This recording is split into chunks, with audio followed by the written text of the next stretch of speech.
양소영 변호사의 상담소 양담소를 찾아주신 여러분 환영합니다. 양소영입니다. 넷플릭스 드라마 오징어 게임 보셨나요? 오징어 게임의 게임 참가자들은 456억 원의 상금이 걸린 의문의 서바이벌에 참가합니다. 참가자들은 게임에 앞서 주최 측의 요구로 계약서를 쓰게 되는데요. 그 내용은 첫 번째, 참가자는 임의로 게임을 중단할 수 없다. 두 번째, 게임을 거부하는 참가자는 탈락으로 처리한다. 세 번째, 참가자의 과반수가 동의할 경우 게임을 중단할 수 있다. 이런 내용이죠. 이 계약서에 발이 묶인 참가자들은 목숨을 잃을 수도 있는 게임을 계속하는데요. 오징어 게임의 계약서, 실제로는 법적 효력이 있을까요? 법무법인 승인 양소영 변호사입니다. 네, 지금 전 세계적으로 화제가 되고 있죠. 넷플릭스에서 1위를 달렸다고 하는데요. 오징어 게임의 모든 참가자가 서약한 이 계약서, 당사자 간에 맺은 약속이지만 법적으로 허용될 수 없는 계약입니다. 민법 103조에 보면요. 선량한 풍속과 사회 질서에 위반한 내용의 법률 행위는 무효라고 규정하고 있습니다. 당연히 오징어 게임 속 계약은요, 죽음을 담보로 한 게임이기 때문에요. 이 내용을 담고 있다는 점에서 무효라고 보여집니다. 또 드라마 초반에 보면요. 주인공 기훈이 사채업자들의 쫓기다가 잡혀서 신체 포기각서 쓰는 내용도 나오더라고요. 이 또한 무효이죠. 요새는 불법적인 추심행위 자체에 대해서 처벌하고 있는 법도 있습니다. 그래서 이러한 어려움을 겪고 있는 분들은요. 경찰이나 검찰에 도움을 요청하셔서 반드시 불법 추심행위에 대해서 보호를 받을 수 있도록 하셨으면 좋겠고요. 또 이런 내용도 있죠. 우리가 탈락이라고 하는데 그것이 실제로 탈락이 죽음을 의미한다는 것을 모르고 계약을 한 거기 때문에 사실은 또 이 자체가 유효라고 할지라도 착오로 인한 계약이기 때문에 취소할 수 있어야 되겠습니다. 물론 이제 드라마상으로 어렵겠지만 한번 법적으로 한번 검토를 해봤고요. 이에 대해서 사실 이런 내용을 알았으면은 그 게임에 참여하지 않았을까? 또 저도 그런 생각을 한번 해보기는 했어요. 만약에 나한테 이러한 내용의 게임에 제한이 오고 이런 선택권이 나에게 주어진다면 나는 어떤 선택을 할까? 이런 생각도 해봤는데요. 참 많은 것을 생각해 보게 되는 드라마였고요. 그래서 그런지 요새 이걸 패러디한 내용이 많이 나온다고 하네요. 자, 오늘 아침 한번 생각해 봤습니다. 화나고 답답하고 억울한 당신의 법률 고민 함께 풀어볼게요.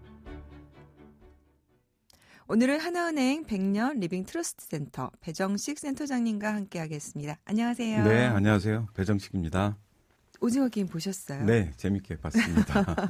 네. 어떤 생각이 드시던가요? 네, 이렇게 아까 방금 말씀해 주신 것처럼 탈락하면 죽는 거구나 이런 생각이 과연 그 사람들도 인지를 하고 있을까? 네. 이런 생각을 좀 저도 그 인생이라는 게 참 냉정하다는 걸 보면 상징성이 네. 있는 내용인데요. 네. 자, 오늘 또 우리가 탈락하면 안 되니까 네. 열심히 한번 이제 알아보겠습니다. 네. 자, 우리보다 먼저 고령화 사회에 접어든 일본의 경우에 상속이나 죽음에 대해서 상당히 좀 이렇게 여러 가지 깊은 논의가 진행되고 제도가 발전이 된 것 같아요. 네네.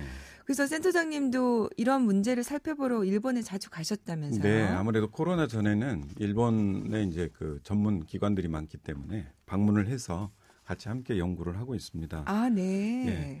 일본 같은 경우는 우리나라가 이제 2017년도에 고령 사회, 65세 이상의 인구가 14% 넘는 고령 사회에 접어들었는데. 갑자기 접어들었어요. 예. 네. 근데 일본 같은 경우는 이미 94년도에 이제 고령 사회에 접어들었거든요. 아, 네. 그렇군요. 네, 우리보다 이제 한 23년 정도 빠른 거죠.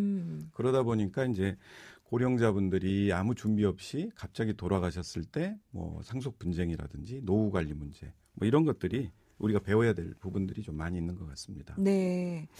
그러면 오늘 준비된 사연 또 만나보고 네. 고령화 사회에서 한 번쯤 고민하게 될 이슈 네. 가지고요. 한번 자세한 얘기 나눠보겠습니다. 네네. 저는 90대 어머니를 모시고 살고 있습니다. 재작년에 돌아가신 아버지는 삼형제의 첫째인 제게 늘 장남의 역할을 강조하면서 집안 장남에 대한 애착이 강하셨습니다.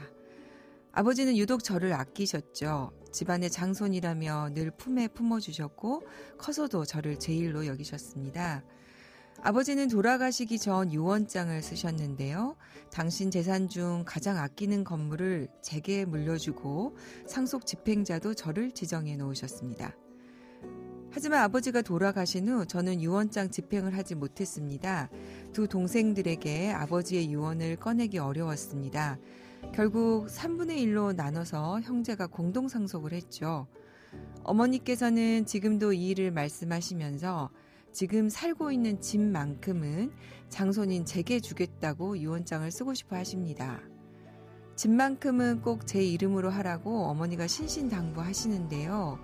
동생들이 어떻게 생각할지, 상속 때문에 갈등이 생기진 않을지 저는 또 자신이 없습니다. 좋은 방안이 있을까요? 네, 굉장히 마음이 따뜻하고 착하신 분 같아요. 네. 저라면은 했을 텐데. 네네. 흔치 않은 경우긴 합니다. 아버님이 유언을 했는데도 집행을 안 하면 네. 이런 경우는 어떻게 됩니까? 이제 형제들끼리 협의 분할을 네. 하거나 뭐 이제 법정 상속대로 가겠죠. 네. 근데 이제 아마 이 살해자분 같은 경우도 차마 동생들한테 그동안에 받았던 사랑이 본인이 크다고 생각을 해서 말을 아마 하지 못했던 것 같습니다. 네. 그러니까 이제 유언을 하더라도 집행자가 이해대로 집행을 안 하니까 유언장의 의미가 없어지게 되는 경우가 발생이 되는데요. 그렇죠. 그래서 이제 어머님이 안타까우니까 지금 살고 있는 집을 큰아들에게 주고 싶다 이렇게 하고 계시나 봐요. 네네. 네. 그래서 살해자는 어떻게 자신이 없다고 하는데 이럴 경우에 좋은 방법이 있겠습니까? 네, 이제 살해자는 법률적으로 사실 유언 공증을 그대로 또 하시면 네. 문제가 없습니다. 네네. 이제 동일하게 집행자를 본인이나 우리 공증사무소에 이제 뭐 전문가분들을 통해서 이제 집행을 하시면 되거든요. 그러니까 어머님이 유언을 그렇게 하시는 걸 말씀하시는 그렇습니다. 거죠. 예. 그리고 이제 또 하나의 방법으로 이렇게 이제 마음이 여리셔서 동생들에게 이제 말을 못하는 경우는 직접 하기 어려운 경우에 그렇습니다. 제3자 객관적인 제3자의 제도. 뭐 예를 들자면 이제 신탁 제도를 통해서 수탁받은 금융기관이나 제3자가 그 상속 집행을 하는 방법 이것도 고려해 볼 수 있을 것 같습니다. 그러니까 직접 하기에는 조금 그러니까 어머님이 신탁을 하고 네네. 그 신탁 회사가 대신 유언을 집행하면 그렇죠. 우리 장남이 지금 고민하시는 이런 갈등, 그 심리적인 부담을 좀 떨어낼 수 있을 것 네. 같습니다. 네. 그러면은 이거는 지금 어떻습니까? 신탁은 어머니가 해야 되나요? 아들이 해야 되나요? 네, 이건 당연히 이제 형식상으로는 계약이지만 내용은 또 유언이기 때문에 네. 이제 어머님은 직접 오셔서 신탁 계약을 해야만 합니다. 네. 이제 유언장이라는 것은 이제 대리 행위가 불가능하기 때문에 그렇군요. 어머님이 오셔서 사후의 수익자를 아들로 정한다. 또 뭐 손자로 정한다. 뭐 이런 내용으로 직접 이제 계약을 하셔야 되겠죠. 이게 이제 유언은 직접 그러니까 대리할 수 없는 게 맞는데 네. 유언을 대신하는 신탁도 대리로 할 수가 없군요. 네, 이제 여기에 대한 판례는 사실 아직 없는 상황입니다. 네. 이제 신탁은 본질이 계약이기 때문에 계약에 대한 대리 부분도 어떻게 될 건지 네. 앞으로 이제 논란이 되겠지만 아무래도 이제 내용 자체가 본질이 유언에 가까운 내용이기 때문에 실무적으로는 본인이 직접 하시도록 그렇게 하고 있습니다. 그런 부분이 좀 있겠네요. 또 네. 본인의 진짜 제대로 된 의사인지를 또 확인하는 문제가 네. 생길 수도 있으니까요. 네. 그러면은 이제 이렇게 해서 어머님이 계약을 하시면 어머님이 이 재산과 관련해서는 아무런 행위를 그 이후는 할 수 없는 건가요? 아니요, 그렇진 않고요. 이제 어머님께서 생전에 또 본인이 원하신다면 네. 집을 팔아서 현금을 받으실 수도 있고요. 신탁을 하더라도. 그렇습니다. 예. 또 대출을 받으시는 것도 자유롭게 진행을 하실 수도 있고요. 네. 그다음에 이제 쓰시고 현금화된 재산들 이런 것들은 본인의 이제 노후 자금으로 쓰시고 네. 또 이제 남는 자금은 내가 원래 정했던 아들에게 혹은 뭐 손주에게 주겠다 이렇게 이제 정해 놓으실 수가 있습니다. 그런 내용으로 어머님이 신탁을 하시면 좋을 것 같다 네네. 이런 내용이시군요. 예, 마치 이제 해외에 뭐 우리 미국 드라마 보면 이제 은행원이 와서 당신의 할아버지가 네. 당신을 위해서 이렇게 해놨습니다. 이런 것을 이제 생각하시면 될 것 같습니다. 그렇게 집행자로서 은행이 역할을 할 수 있다. 이런 경우는 어떻습니까?